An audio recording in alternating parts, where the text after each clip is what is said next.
আচ্ছা, মাঝে মাঝে ইচ্ছে হয় না কোথাও হারিয়ে যায়? আমার তো খুব করে ইচ্ছে হয় কোথাও হারিয়ে যায়, যেন পরিচিত মানুষ সেখানে না থাকে। তো পুরাতন একটা রেস্টুরেন্টকে নতুন রূপে দেখার জন্য চলে গিয়েছিলাম বুলেটে। ইন্টেরিয়রটা বেশ সুন্দর ছিল, অনেক বেশি সুন্দর ছিল।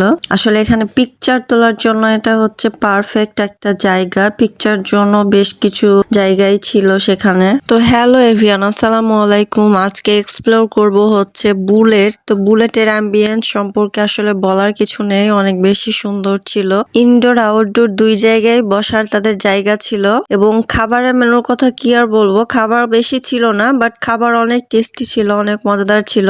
আমরা নিয়েছিলাম চিকেন পাকোড়া, যার প্রাইস ছিল 150 টাকা। 7 পিস মতো ছিল, যার ভিতরটা ছিল হচ্ছে জুসি অ্যান্ড উপরটা ক্রাঞ্চি ছিল, খেতে বেশ মজাদার ছিল। সাথে একটা সস অ্যান্ড মেয়োনিজের সস ছিল দেওয়া, যেটার জন্য আরো বেশি মজা লাগছিল খেতে। তো আমি আর মিথিলা বেশ মজা করে খেয়েছিলাম, দুজনেরই বেশ ভালো লেগেছিল খেতে। অ্যান্ড নিয়েছিলাম তাদের সিগনেচার আইটেম বার্গার, যার প্রাইস ছিল 50 টাকা পার পিস। বাট খেতে অনেক বেশি মজাদার ছিল, তবে বাইরে যেসব বার্গার গুলো পাওয়া যায় ঠিক তেমনটাই মনে হয়েছে আমার কাছে। আহামরি তেমন কিছু পাইনি, তবে অনেক মজাদার ছিল। অ্যান্ড নিয়েছিলাম তাদের হচ্ছে চা, স্পেশাল চা, যেটা খেতে অনেক অনেক অনেক বেশি মজা ছিল, যার দাম ছিল মাত্র 25 টাকা। 25 টাকায় সত্যি চাটা অনেক বেশি মজার ছিল, সত্যি অসাধারণ। অ্যান্ড লোকেশনটা হচ্ছে বন্দগেট থেকে একটু সামনে গেলে, যেখানে ফ্লাইওভারের কাজ চলছে, ঠিক স্টেডিয়ামের মাঝামাঝি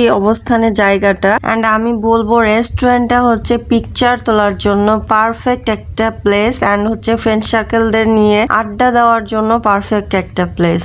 তো শুরুতেই বলেছিলাম কোথাও হারিয়ে যেতে ইচ্ছে করে। আমার মনে হয় সবারই কোথাও না কোথাও হারিয়ে যেতে ইচ্ছে করে, কোনো নির্জন জায়গায় যেখানে পরিচিত কেউ থাকবে না, এমন কোনো জায়গায়। তবে শান্তির জায়গা বলতে সত্য আসলে নিজের পরিবারের সাথে সময় কাটালে যে শান্তিটা পাবেন, এটা অন্য কোথাও পাবেন না। তো পরিবারের সাথে বেশি বেশি সময় কাটান। নেক্সট ভিডিওতে দেখা হয়ে যাবে, ততক্ষণ সবাই ভালো থাকবেন। আল্লাহ হাফিজ।